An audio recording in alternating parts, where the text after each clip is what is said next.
श्रीमद्भगवद गीता अथाष्टमोऽध्याय। 7वें अध्याय के अंत में योगेश्वर श्री कृष्ण ने कहा कि पुण्य कर्म अर्थात नियत कर्म आराधना को करने वाले योगी संपूर्ण पापों से छूटकर उस व्याप्त ब्रह्म को जानते हैं। अर्थात कर्म कोई ऐसी वस्तु है जो व्याप्त ब्रह्म की जानकारी दिलाता है। उस कर्म को करने वाले व्याप्त ब्रह्म को, संपूर्ण कर्म को, संपूर्ण अध्यात्म, संपूर्ण अधिदैव, अधिभूत और अधियज्ञ सहित मुझको जानते हैं। अतः कर्म कोई ऐसी वस्तु है जो उन सब से परिचित कराती है। वे अंतकाल में भी मुझको ही जानते हैं। उनकी जानकारी कभी विस्मृत नहीं होती। इस पर अर्जुन ने इस अध्याय के प्रारंभ में ही उन्हीं शब्दों को दोहराते हुए प्रश्न रखा।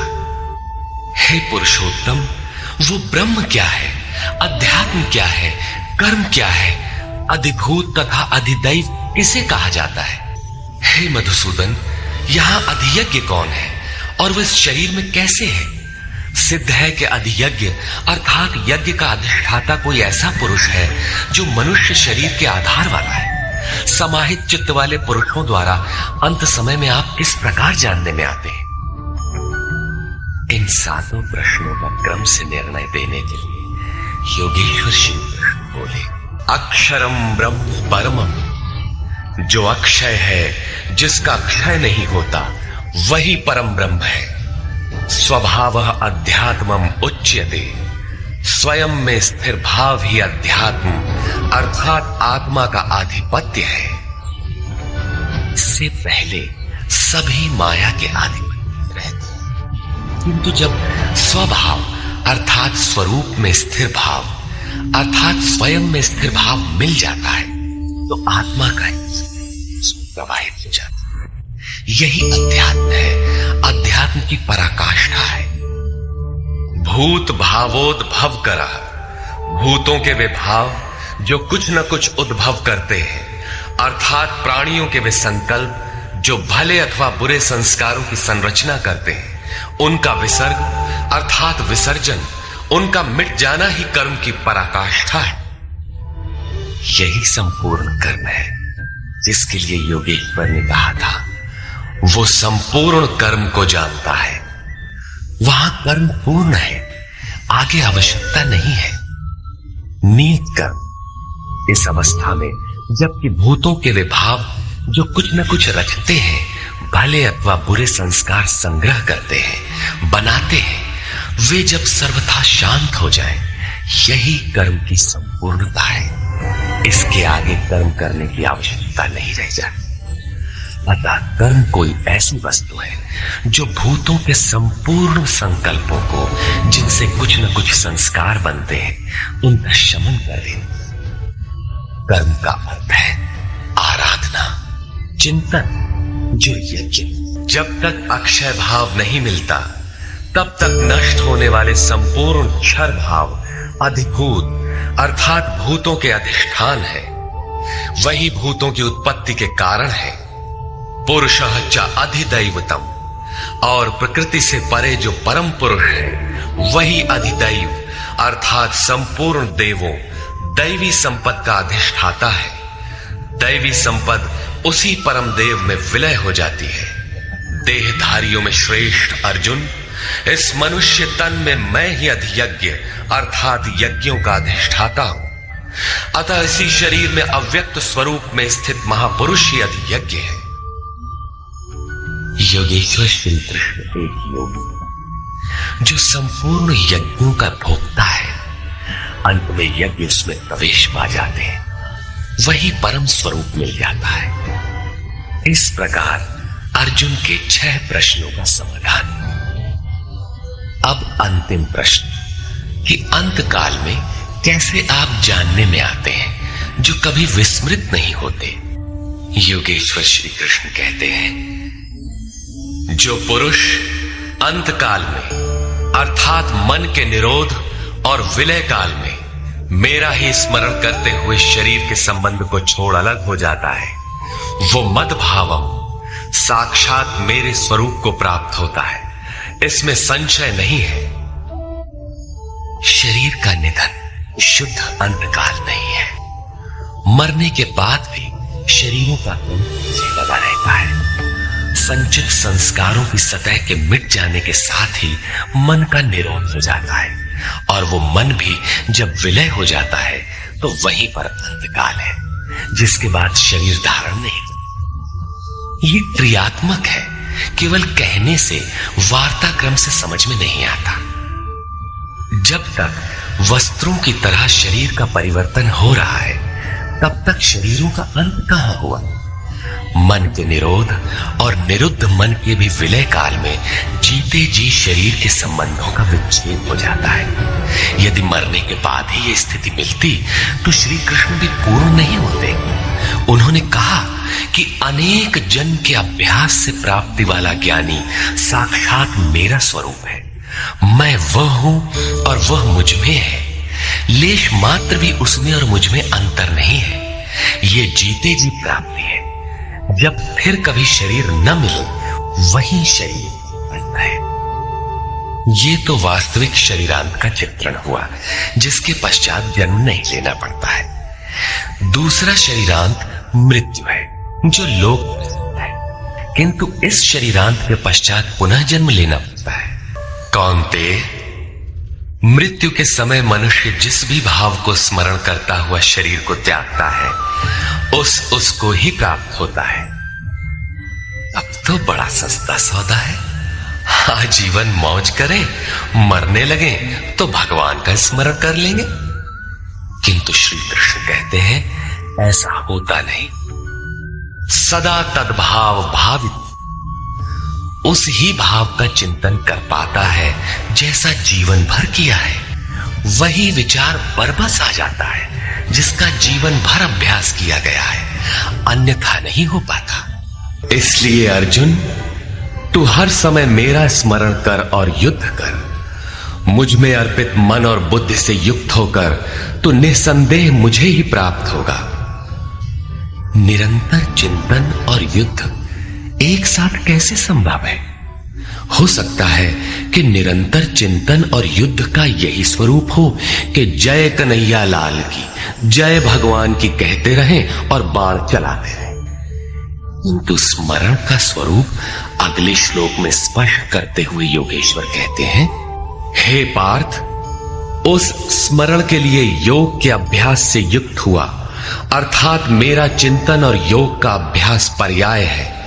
मेरे सिवाय दूसरी ओर न जाने वाले चित्त से निरंतर चिंतन करने वाला परम प्रकाश स्वरूप दिव्य पुरुष अर्थात परमात्मा को प्राप्त होता है। मान लीजिए कि ये पेंसिल भगवान है, तो इसके सिवाय अन्य किसी वस्तु का स्मरण नहीं आना चाहिए। इसके अगल बगल आपको पुस्तक दिखाई पड़ती है या अन्य कुछ भी, तो आपका स्मरण खंडित हो गया।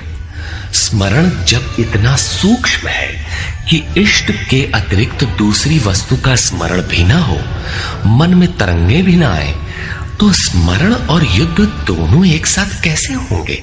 जब आप चित्त को सब ओर से समेटकर अपने एक आराध्य के स्मरण में प्रवृत्त होंगे, तो उस समय मायिक प्रवृत्तियां काम, क्रोध, राग, द्वेष बाधा के रूप में सामने प्रकट ही है। आप स्मरण करेंगे किंतु वे आपके अंदर उद्वेग पैदा करेंगे। आपका मन स्मरण से चलायमान करना चाहेंगे। इन बाह्य प्रवृत्तियों का पार पाना ही युद्ध है। निरंतर चिंतन द्वारा ही इनका अंत किया जाता है। इसलिए निरंतर चिंतन के साथ ही युद्ध संभव है। गीता का एक भी श्लोक बाह्य मारकाट का समर्थन नहीं करता। चिंतन किसका करें, इस पर कहते हैं, उस युद्ध के साथ वो पुरुष सर्वज्ञ, अनादि, सबके नियंता, सूक्ष्म से भी अति सूक्ष्म, सबके धारण पोषण करने वाले किंतु अचिंत्य, अर्थात जब तक चित्त और चित्त की लहर है तब तक वो दिखाई नहीं देता। चित्त के निरोध और विलय काल में ही जो विदित होता है, नित्य प्रकाश स्वरूप और अविद्या से परे उस परमात्मा का स्मरण करता है। पीछे बताया मेरा चिंतन करता है, यहां कहते हैं परमात्मा का। अतः उस परमात्मा के चिंतन अर्थात ध्यान का माध्यम तत्व स्थित महापुरुष है। जो निरंतर उस परमात्मा का स्मरण करता है वो भक्ति युक्त पुरुष प्रयाण काले मन के विलीन अवस्था काल में योग बल से अर्थात उसी नियत कर्म के आचरण द्वारा भ्रिकुटी के मध्य में प्राण को भली प्रकार स्थापित करके अर्थात प्राण अपान को भली प्रकार सम करके न अंदर से उद्वेग पैदा हो न बाह्य संकल्प कोई लेने वाला हो, सत रज तम भली प्रकार शांत हो, सुरत इष्ट में ही स्थित हो, उस काल में वो अचल मन अर्थात स्थिर बुद्धि वाला पुरुष उस दिव्य पुरुष परमात्मा को प्राप्त होता है। सतत स्मरणीय है कि उसी एक परमात्मा की प्राप्ति का विधान योग है। उसके लिए नियत क्रिया का आचरण ही योग क्रिया है, जिसका सविस्तार वर्णन योगेश्वर ने 4 व 6वें अध्याय में किया है। अभी उन्होंने कहा निरंतर मेरा ही स्मरण कर। कैसे करें? तो इसी योग धारणा में स्थिर रहते हुए करना है। ऐसा करने वाला दिव्य पुरुष को ही प्राप्त होता है, तो कभी विस्मृत नहीं होता। यहां इस प्रश्न का समाधान हुआ कि आप प्रयाण काल में किस प्रकार जानने में आते हैं। पाने योग्य पद का चित्रण नहीं, जो गीता में स्थान स्थान पर आया है।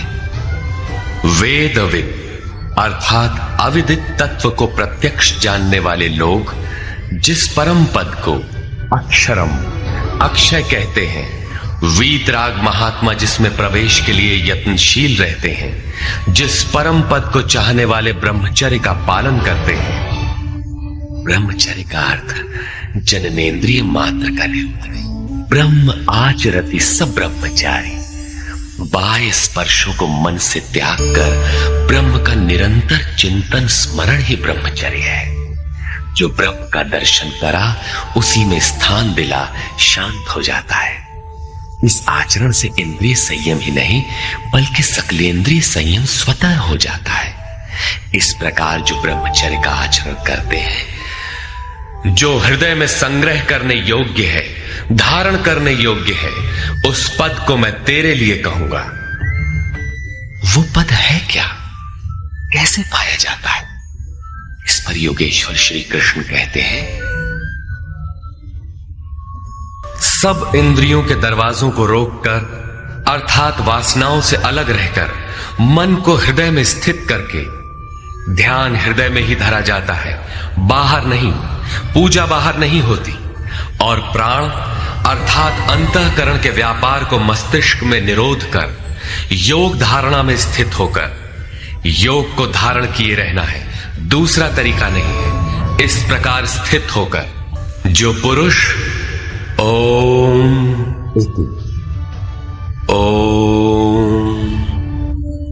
इतना ही जो अक्षय ब्रह्म का परिचायक है, उसका जाप तथा मेरा स्मरण करता हुआ शरीर का त्याग कर जाता है, वो पुरुष परम गति को प्राप्त होता है। श्री कृष्ण एक योगेश्वर परम तत्व में स्थित महापुरुष सद्गुरु थे। योगेश्वर श्री कृष्ण ने बताया कि ओम अक्षय ब्रह्म का परिचायक है, तू उसका जप कर और ध्यान मेरा कर। प्राप्ति के हर महापुरुष का नाम वही होता है जिसे वो प्राप्त है, इसलिए नाम ओम का बताया और रूप। योगेश्वर ने कृष्ण कृष्ण जपने का निर्देश नहीं दिया। कालांतर में भावुकों ने उनका भी नाम जपना आरंभ कर दिया और अपनी श्रद्धा के अनुसार उसका फल भी पाते हैं। जैसा कि मनुष्य की श्रद्धा जहां टिक जाती है, वहां मैं ही उसकी श्रद्धा को पुष्ट करता तथा मैं ही फल का विधान भी करता हूं। श्री कृष्ण ओम पर बल देते हैं। ओहम स ओम अर्थात वो सत्ता मेरे भीतर है। ये ओम भी उस परम सत्ता का परिचय देकर शांत हो जाता है। वास्तव में उस प्रभु के अनंत नाम है, किंतु जप के लिए वही नाम सार्थक है जो छोटा हो, श्वास में ढल जाए और एक परमात्मा का ही बोध कराता हो। उससे भिन्न अनेक देवी देवताओं की अविवेकपूर्ण कल्पना में उलझाकर लक्ष्य से दृष्टि न हटा दे। प्रारंभिक साधक नाम तो जपते हैं, किंतु महापुरुष के स्वरूप का ध्यान करने में हिचकते हैं।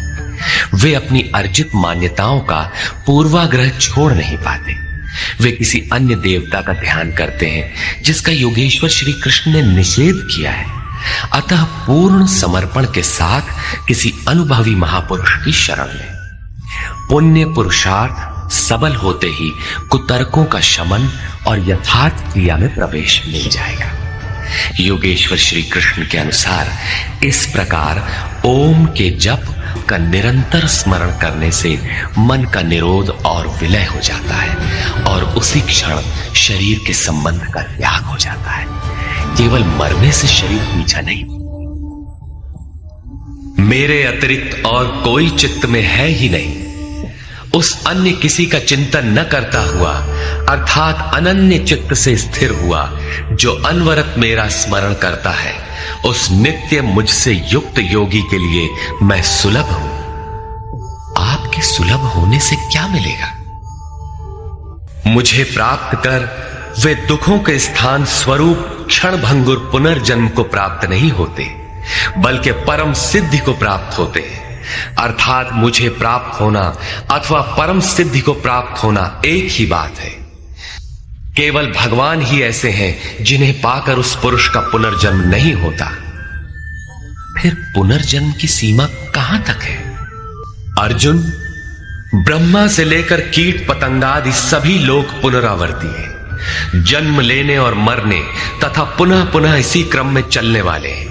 किंतु कौन्तेय, मुझे प्राप्त होकर उस पुरुष का पुनर्जन्म नहीं होता। धर्म ग्रंथों में लोक लोकांतरों की परिकल्पना ईश्वर पद की विभूतियों को बोध कराने के आंतरिक अनुभव या रूपक मात्र है। अंतरिक्ष में न तो कोई ऐसा गड्ढा है जहां कीड़े काटते हों और न ऐसे महल जिसे स्वर्ग कहा जाता हो। दैवी संपत्ति से युक्त पुरुष देवता और आसुरी संपत्ति से युक्त मनुष्य ही असुर है। श्री कृष्ण के ही सगे संबंधी कंस राक्षस और बाणासुर दैत्य थे। देव मानव तिर्यक योनियां ही विभिन्न लोक हैं। श्री कृष्ण के ही अनुसार ये जीवात्मा मन सहित पांचों इंद्रियों को लेकर जन्म जन्मांतर के संस्कारों के अनुरूप नया शरीर धारण कर लेता है। अमर कहे जाने वाले देवता भी मरण धर्माए, क्षीणे पुण्य मर्त्य लोकम विशन। इससे बड़ी क्षति क्या होगी? वो देवतन ही किस काम का जिसमें संचित पुण्य भी समाप्त हो जाए। देवलोक, पशुलोक, कीट पतंगादि लोक भोग लोक मात्र है। केवल मनुष्य ही कर्मों का रचयिता है, जिसके द्वारा वो उस परम धाम तक को प्राप्त कर सकता है जहां से पुनरावर्तन नहीं होता। यथार्थ कर्म का आचरण करके मनुष्य देवता बन जाए, ब्रह्मा की स्थिति प्राप्त कर ले, किंतु वो पुनर्जन्म से तब तक नहीं बच सकता जब तक कि मन के निरोध और विलय के साथ परमात्मा का साक्षात्कार करके उसी परम भाव में स्थित न हो जाए। उसका पुनर्जन्म नहीं होना है, किंतु इस अव्यक्त स्थिति से पूर्व जब तक उसके पास अपनी बुद्धि है, जब तक वो ब्रह्मा है, वो पुनर्जन्म की परिधि में ही है। इन्हीं तथ्यों पर प्रकाश डालते हुए योगेश्वर श्री कृष्ण कहते हैं, जो 1000 चतुर्युगों की ब्रह्मा की रात्रि और 1000 चतुर्युगों के उसके दिन को साक्षात जानते हैं, वे पुरुष समय के तत्व को यथार्थ जानते हैं।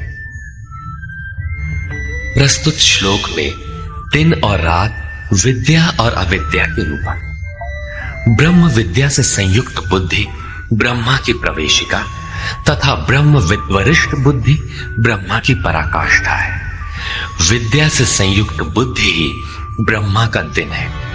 जब विद्या कार्यरत होती है उस समय योगी स्वरूप की ओर अग्रसर होता है। अंतःकरण की सहस्रों प्रवृत्तियों में ईश्वरीय प्रकाश का संचार हो उठता है। इस प्रकार अविद्या की रात्रि आने पर अंतःकरण की सहस्रों प्रवृत्तियों में माया का द्वंद्व प्रवाहित होता है। प्रकाश और अंधकार की यहीं तक सीमा है। इसके पश्चात न तो अविद्या रह जाती है और न विद्या ही। वो परम तत्व परमात्मा विदित हो जाता है।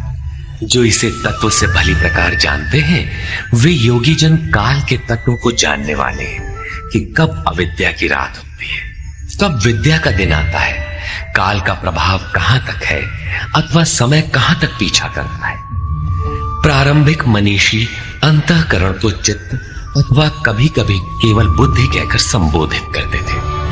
कालांतर में अंतःकरण का विभाजन मन, बुद्धि, चित्त और अहंकार 4 प्रमुख वृत्तियों में किया गया। वैसे अंतःकरण की प्रवृत्तियां अनंत हैं। बुद्धि के अंतराल में ही अविद्या की रात्रि होती है और उसी बुद्धि में विद्या का दिन भी होता है। यही ब्रह्मा की रात्रि और दिन है। जगत रूपी रात्रि में सभी जीव अचेत पड़े हैं। प्रकृति में विचरण करती हुई उनकी बुद्धि उस प्रकाश स्वरूप को नहीं देख पाती, किंतु योग का आचरण करने वाले योगी इससे जग जाते हैं। वे स्वरूप की ओर बढ़ते हैं। जैसा कि गोस्वामी तुलसीदास ने रामचरितमानस में लिखा है, कबहु दिवस महानिबिड़तम कबहु प्रकट पतंग बिन सई उपजई ज्ञान जिमि पाई कुसंग सुसंग। विद्या से संयुक्त बुद्धि कुसंग पाकर अविद्या में परिणत हो जाती है। पुनः सुसंग से विद्या का संचार उसी बुद्धि में हो जाता है। ये उतार चढ़ाव पूर्ति पर्यंत लगा रहता है।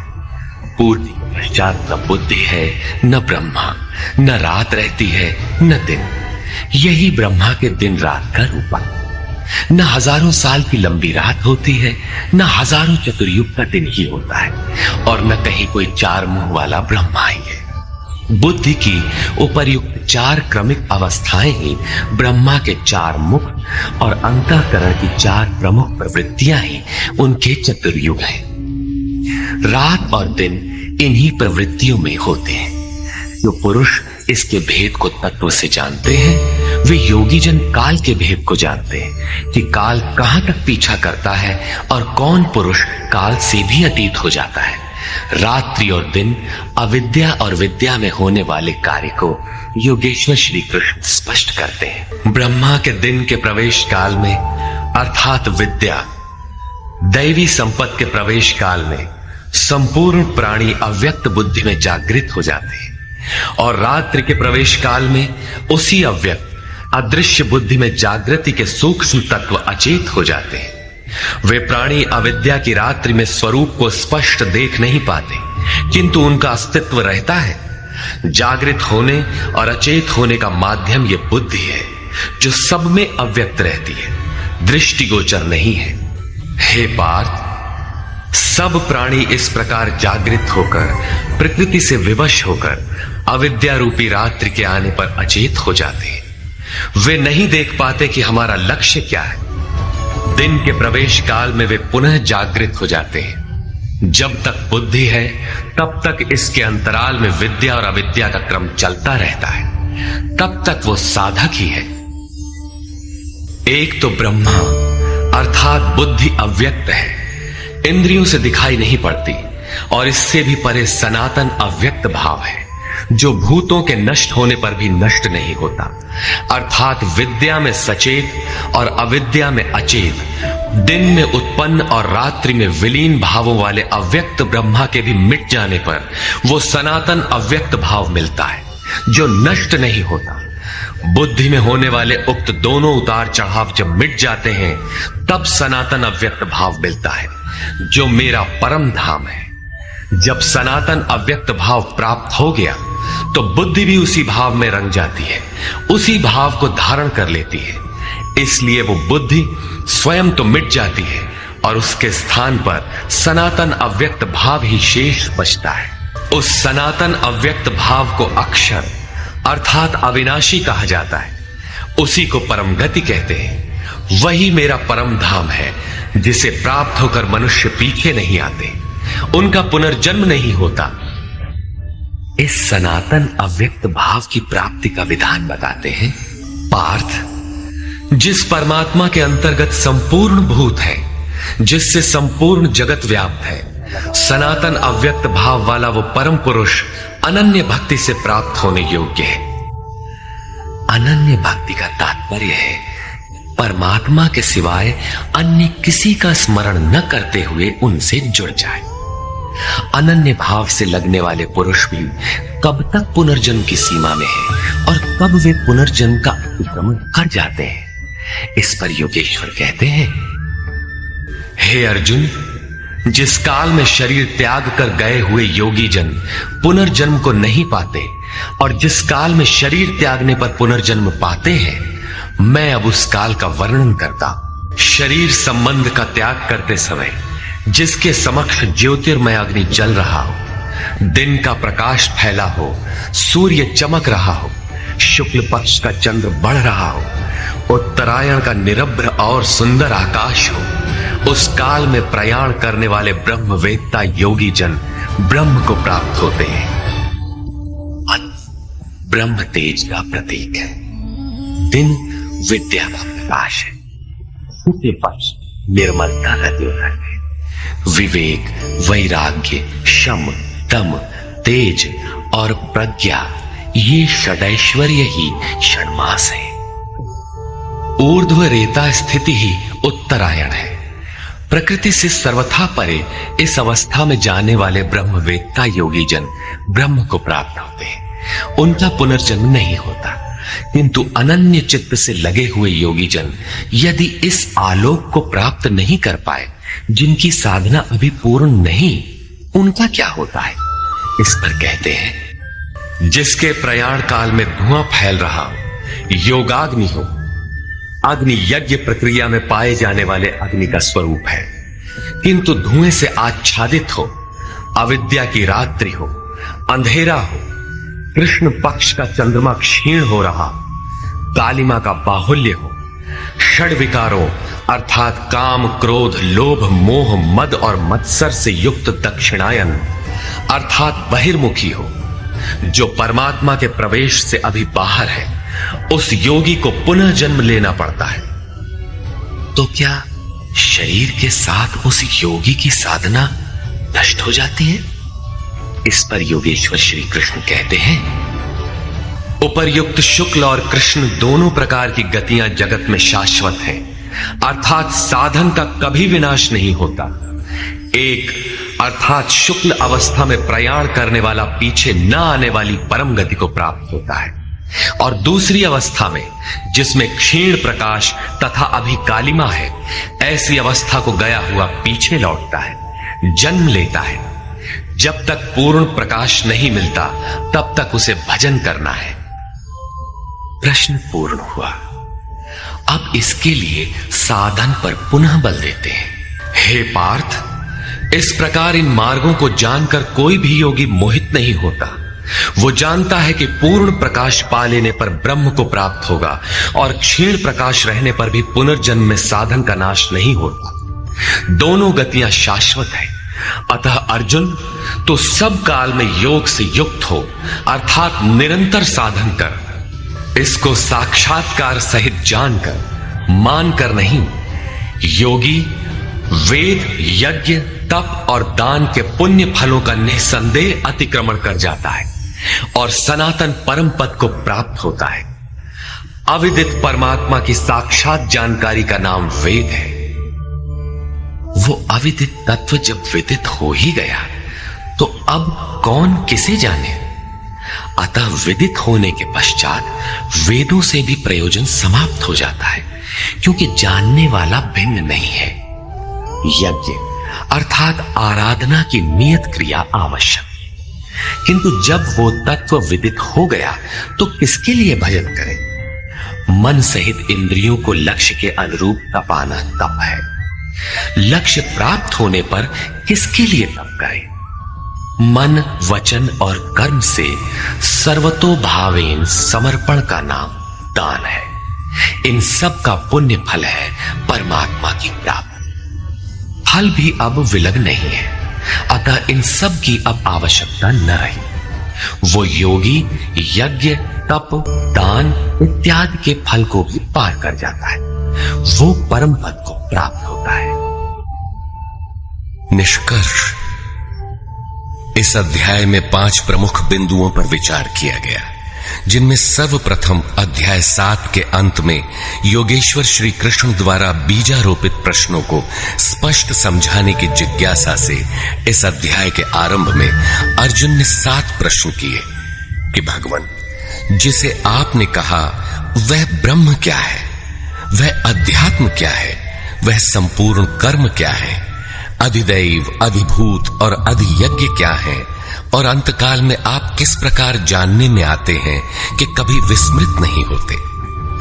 योगेश्वर श्री कृष्ण ने बताया कि जिसका विनाश नहीं होता वही पर ब्रह्म है। स्वयं की उपलब्धि वाला परम भाव ही अध्यात्म है, जिससे जीव माया के आधिपत्य से निकलकर आत्मा के आधिपत्य में हो जाता है, वही अध्यात्म है।